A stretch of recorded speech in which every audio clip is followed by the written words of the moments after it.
ಬೇಡಿಕೆ ಕರೆಕ್ಟ್ ಆಗಿದೆ, ವಿದ್ಯಾರ್ಥಿಗಳ ಬೇಡಿಕೆ ಕರೆಕ್ಟ್ ಆಗಿದೆ. ವಿದ್ಯಾರ್ಥಿಗಳ ಪರವಾಗಿ ಯಾರ್ಯಾರು ಸಂಘ ಸಂಸ್ಥೆಗಳು ಅವ್ರ ಪರವಾಗಿ ನಿಂತು ಹೋರಾಟ ಮಾಡ್ತಾ ಇದಾರೆ ಅವ್ರನ್ನ ಸಲ್ಯೂಟ್ ಮಾಡ್ಬೇಕು. ಮಕ್ಕಳ ನೋವನ್ನ ಅರ್ಥ ಮಾಡಿಸ್ತಾ ಇದ್ದಾರೆ. ಪೊಲೀಸ್ ಅವರು ಮಕ್ಕಳನ್ನ ವಿದ್ಯಾರ್ಥಿಗಳನ್ನ ಹೊಡೆಯೋದೇನು ಕಲ್ಲಲ್ಲಿ? ಯಾವ ಇದ್ರಲ್ಲಿ? ಇದು ಪ್ರಜಾಪ್ರಭುತ್ವನ? ವಿದ್ಯಾರ್ಥಿಗಳು ಆಚೆ ಬರೋದು ಯಾವತ್ತಾದ್ರೂ ನೋಡಿದೀರಾ? ವಿದ್ಯಾರ್ಥಿಗಳು 1 ತಿಂಗಳಿಂದ ಬೀದಿಯಲ್ಲಿ ನಿಂತ್ಕೊಳ್ಳೋದು ಯಾವತ್ತಾದ್ರೂ ನೋಡಿದೀರಾ? ಅವ್ರ ಪೇರೆಂಟ್ಸ್ ಆಚೆ ಬರೋದು ಎಲ್ಲಾದ್ರೂ ನೋಡಿದೀರಾ? ಇದ್ರಿಂದ ನೋವಿದೆ, ಪರಿಶ್ರಮ ಇದೆ. ಅವ್ರ ಧ್ವನಿ ಆಗ್ಬೇಕಾಗಿದ್ದು ಸರ್ಕಾರ, ಅವ್ರ ನೋವು ಸ್ಪಂದಿಸ್ಬೇಕಾಗಿದ್ದ ಸರ್ಕಾರ, ಆ ತಂದೆ ತಾಯಿನ ಕರೆದು ತಪ್ಪಾಯ್ತು ಅಂತ ಕ್ಷಮೆ ಕೇಳ್ಬೇಕಾಗಿದ್ದ ಸರ್ಕಾರ. ಇವತ್ ಅವರನ್ನ ಪೊಲೀಸಿಂದ ಲಾಠಿ ಚಾರ್ಜ್ ಮಾಡಿದ್ದಾರೆ, ಕಲ್ಲಲ್ಲಿ ಹೊಡ್ಸಿದ್ದಾರೆ. ಯಾವ ಹಂತದಲ್ಲಿದೆ? ಇದು ಪ್ರಜಾಪ್ರಭುತ್ವನ? ಇದೊಂದು ದೇಶದ ಸಮಸ್ಯೆ. ವಿದ್ಯಾರ್ಥಿಗಳು ಭವಿಷ್ಯದ ಆಸ್ತಿ. ನಮ್ಮ ಭಾರತ ದೇಶಕ್ಕೆ ಪ್ರತಿಯೊಂದು ವಿದ್ಯಾರ್ಥಿ ದೇಶಕ್ಕೆ ಆಸ್ತಿ ಆಗ್ತಾರೆ. ವಿದ್ಯಾರ್ಥಿ ಗ್ರಾಮೀಣ ಭಾಗದ ಪ್ರತಿಭೆ ಇರ್ಬೋದು, ನಗರ ಭಾಗದಲ್ಲಿ ಇರ್ಬೋದು, ಎಲ್ಲಾ ರಾಜ್ಯಗಳಲ್ಲೂ ಕೂಡ ಕಾಮನ್ ಎಂಟ್ರೆನ್ಸ್ ಎಕ್ಸಾಮ್. ಈ ನೀಟ್ ಅನ್ನೋದು ಮೆಡಿಕಲ್ಗೆ, ಇಂಜಿನಿಯರಿಂಗ್ಗೆ ಕಾಮನ್ ಎಂಟ್ರೆನ್ಸ್ ಎಕ್ಸಾಮ್ ಇಡೀ ದೇಶಕ್ಕಿರುತ್ತೆ. ಯಾರು ತಮ್ಮ ಪ್ರಯತ್ನದಲ್ಲಿ, ಪರಿಶ್ರಮದಲ್ಲಿ, ತುಂಬಾ ಕಷ್ಟದಲ್ಲಿ ಅವ್ರಿಗೆ ಸಿಕ್ಕುವಂತ ಎಜುಕೇಶನ್, ಕ್ವಾಲಿಟಿ ಆಫ್ ಎಜುಕೇಶನ್ ನ ಉಪಯೋಗ ಮಾಡ್ಕೊಂಡು ಓದ್ಕೊಂಡಿರ್ತಾರೆ. ಅವ್ರ ಪ್ರತಿಭೆಗೆ ಏನ್ ಬೆಲೆ ಸಿಕ್ತು? ನೀಟ್ ಎಕ್ಸಾಮ್ ನ ಪದೇ ಇಷ್ಟು ಸತಿ ಪೇಪರ್ ಲೀಕ್ ಆದ್ರೆ ಆ ಮಕ್ಕಳಿಗೆ, ಓದೋ ವಿದ್ಯಾರ್ಥಿಗಳಿಗೆ ಆ ನಂಬಿಕೆ ಕಳ್ಕೊಳ್ಳಲ್ವಾ? ಅವ್ರಿಗೆ ಎಷ್ಟು ದುಃಖ ಆಗತ್ತೆ. ಅದಾದ್ಮೇಲೆ ಅದ್ರ ಜೊತೆಲಿ ಅವ್ರ ಪರಿಶ್ರಮಕ್ಕೆ ಸಿಕ್ಕ ಫಲಿತಾಂಶ, ಸರ್ಕಾರದ ಈ ನಿರ್ಧಾರನ ನಾನು ಒಪ್ಕೊಳ್ಳೋದೇ ಇಲ್ಲ, ಯಾವ ಹಂತದಲ್ಲೂ ಒಪ್ಕೊಳ್ಳಲ್ಲ. ಅದಾದ್ಮೇಲೆ ವಿದ್ಯಾರ್ಥಿಗಳು ಪದೇ ನೀಟ್ ಎಕ್ಸಾಮ್ಗೆ ಪ್ರಿಪೇರ್ ಆಗ್ಬೇಕಂದ್ರೆ ಮೆಂಟಲ್ ಸ್ಟ್ರೆಸ್ ಆಗುತ್ತೆ. ತಂದೆ ತಾಯಿಗಳಿಗೂ ತುಂಬಾ ಕಷ್ಟ. ಎಲ್ಲಾ ತಂದೆ ತಾಯಿ ಏನು ಮಕ್ಕಳು ಮಾತ್ರನೇ ಅಲ್ಲ, ಪೋಷಕರು ಕೂಡ ಇವರಷ್ಟೇ ಹಿಂಸೆನ, ನೋವನ್ನ ಅನುಭವಿಸಿದ್ದಾರೆ.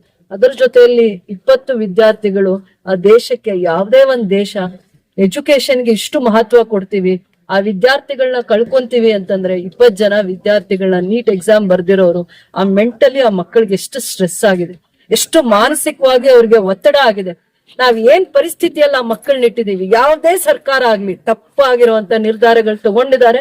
ಆ ತಪ್ಪು ನಿರ್ಧಾರಗಳನ್ನ ಸರಿ ಮಾಡ್ಕೊಳ್ದೆ ಪ್ರತಿಯೊಬ್ಬ ವಿದ್ಯಾರ್ಥಿ ಬೀದಿಗಿಳಿದು ಪ್ರಯತ್ನ ಮಾಡ್ತಾ ಇದ್ದಾರೆ. ಆದ್ರೂ ಕೂಡ ಅವ್ರಿಗೆ ಅರ್ಥ ಆಗ್ತಾ ಇಲ್ಲ ಅಂದ್ರೆ ಅವ್ರು ಯಾವ ಮಟ್ಟಕ್ಕೆ ಅವ್ರ ಆಲೋಚನೆ ಇದೆ?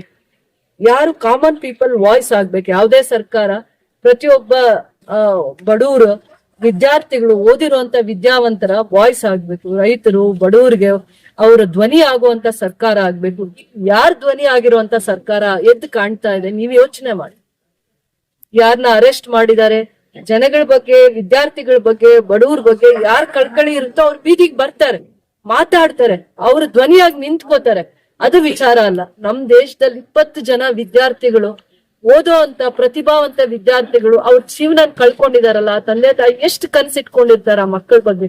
ಪ್ರತಿಯೊಂದು ವಿದ್ಯಾರ್ಥಿನ ಓದ್ಸೋದಿಕ್ಕೆ ಆ ಪ್ರತಿ ತಂದೆ ತಾಯಿ ಎಷ್ಟು ಕಷ್ಟ ಬಿದ್ದಿರ್ತಾರೆ, ಎಷ್ಟು ನೋವು ತಿಂದಿರ್ತಾರೆ. ಇವತ್ ಆ ಮನೇಲಿ ಆ ಮಗುನ್ ನೋಡ್ತಾ ಇದ್ದಾಗ ಆ ತಾಯಿ ಯಾವತ್ತಾದ್ರೂ ಒಂದಿನ ಊಟ ತಿಂತಾಳ ನೆಮ್ಮದಿಯಾಗಿ? ಆ ನೋವು ಇವ್ರಿಗೆ ಅರ್ಥ ಆಗಲ್ವಾ? ಎಷ್ಟು ಮಂಡಾಗಿ, ಅಂದ್ರೆ ಎಷ್ಟು ಅಡಮೆಂಟ್ ಆಗಿ ಇವ್ರ ಡಿಸಿಷನ್ಸ್ ಇದೆ. ಇನ್ ಯಾವ ರೀತಿ ಅರ್ಥ ಮಾಡಿಸ್ಬೇಕು ಒಬ್ಬ ವಿದ್ಯಾರ್ಥಿ, ಒಬ್ಬ ಓದೋನು, ತನ್ನ ಪರಿಶ್ರಮದಲ್ಲಿ ಕಷ್ಟ ಬಿದ್ದು ಓದೋನು ಇನ್ ಯಾವ ರೀತಿ ಕೇಂದ್ರ ಸರ್ಕಾರಕ್ಕೆ ಅರ್ಥ ಮಾಡಿಸ್ಬೇಕು? ಆ ಮಕ್ಕಳು ಅವ್ರೊಂದು 18 ವರ್ಷ 19 ವರ್ಷ ಇರ್ತಾರೆ. ಈಗ ಅವರ ನೋವು, ಅವ್ರಿಗಾಗುವಂತ ಹಿಂಸೆ, 1 ವರ್ಷ ಪ್ರತಿದಿನ 5 ಅವರ್ 10 ಅವರ್ ಓದ್ಬೇಕು. ನೀಟ್ ಪ್ರಿಪೇರ್ ಆಗೋನು ಆಲ್ಮೋಸ್ಟ್ 8 ಅವರ್ಸ್ ಓದ್ಕೋಬೇಕಾಗತ್ತೆ ಪ್ರತಿದಿನ.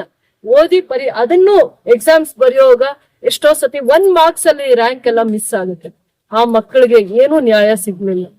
ಇಡೀ ದೇಶ ಅವ್ರ ಜೊತೆ ನಿಂತಿದೆ, ವಿದ್ಯಾರ್ಥಿಗಳ ಜೊತೆ ನಿಂತಿದೆ, ಆ ಮಕ್ಕಳ ಬಗ್ಗೆ ಅನುಕಂಪ ತೋರಿಸ್ತಾ ಇದೆ. ಆದ್ರೆ ಸರ್ಕಾರಕ್ಕೆ ಅರ್ಥ ಆಗ್ತಾ ಇಲ್ಲ. ಯಾಕೆ ಅರ್ಥ ಆಗ್ತಾ ಇಲ್ಲ? ಏನದು ಧೋರಣೆ? ಏನು? ಪೊಲೀಸ್ ಅವರು ಮಕ್ಕಳನ್ನ, ವಿದ್ಯಾರ್ಥಿಗಳನ್ನ ಹೊಡೆಯೋದೇನು ಕಲ್ಲಲ್ಲಿ? ಯಾವ ಇದ್ರಲ್ಲಿ? ಇದು ಪ್ರಜಾಪ್ರಭುತ್ವನ? ಯಾವ ವ್ಯವಸ್ಥೆಯಲ್ಲಿದ್ದೀವಿ ನಾವು? ವಿದ್ಯಾರ್ಥಿಗಳು ಆಚೆ ಬರೋದು ಯಾವತ್ತಾದ್ರೂ ನೋಡಿದೀರಾ?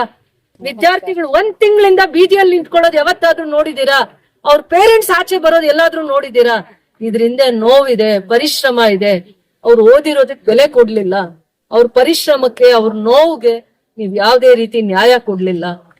ಯಾವುದೇ ಪಕ್ಷ ಆಗಿರ್ಲಿ, ಅವ್ರಿಗೂ ಅವ್ರ ಮನೆಗಳಲ್ಲೂ ಮಕ್ಳಿರ್ತಾರೆ, ಓದಿರ್ತಾರೆ. ಅನ್ಯಾಯ ಆದಾಗ ಅನ್ಯಾಯನ ಪ್ರತಿಭಟಿಸಿ ಅದನ್ನ ಅರ್ಥ ಮಾಡಿಸೋ ಪ್ರಯತ್ನ ಮಾಡಿ. ಆ ಜಾಗದಲ್ಲಿ ಯಾರಿದ್ರು ಇದೇ ರೀತಿ ರೈತರು ಹೋರಾಟ ಮಾಡುದು. 4-5 ಸ್ಟೇಟ್ಸ್ ಇಂದ ರೈತರು ಎಷ್ಟೋ ತಿಂಗಳು ಹೋರಾಟ ಮಾಡುದು, 1 ವರ್ಷ ಹೋರಾಟ ಮಾಡುದು. 250 ಜನ ತನ್ನ ಪ್ರಾಣ ಕಳ್ಕೊಂಡ್ರು. ಅವತ್ತು ಇವರು ನ್ಯಾಯ ಕೊಡ್ಲಿಲ್ಲ.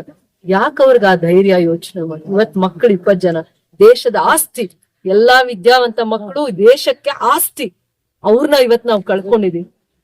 ಅವ್ರ ಧ್ವನಿ ಆಗ್ಬೇಕಾಗಿದ್ದ ಸರ್ಕಾರ, ಅವ್ರ ನೋವು ಸ್ಪಂದಿಸ್ಬೇಕಾಗಿದ್ದ ಸರ್ಕಾರ, ಆ ತಂದೆ ತಾಯಿನ ಕರೆದು ತಪ್ಪಾಯ್ತು ಅಂತ ಕ್ಷಮೆ ಕೇಳ್ಬೇಕಾಗಿದ್ದ ಸರ್ಕಾರ ಇವತ್ ಅವರನ್ನ ಪೊಲೀಸಿಂದ ಲಾಠಿ ಚಾರ್ಜ್ ಮಾಡಿದ್ದಾರೆ, ಕಲ್ಲಲ್ಲಿ ಹೊಡ್ಸಿದ್ದಾರೆ. ಯಾವ ಹಂತದಲ್ಲಿ ಇದು ಪ್ರಜಾಪ್ರಭುತ್ವನ?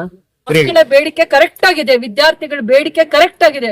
ವಿದ್ಯಾರ್ಥಿಗಳ ಪರವಾಗಿ ಯಾರ್ಯಾರು ಸಂಘ ಸಂಸ್ಥೆಗಳು ಅವ್ರ ಪರವಾಗಿ ನಿಂತು ಹೋರಾಟ ಮಾಡ್ತಾ ಇದಾರೆ, ಅವ್ರನ್ನ ಸಲ್ಯೂಟ್ ಮಾಡ್ಬೇಕು. ಮಕ್ಕಳ ನೋವನ್ನ ಅರ್ಥ ಮಾಡಿಸ್ತಾ ಇದ್ದಾರೆ ಅಷ್ಟೇ.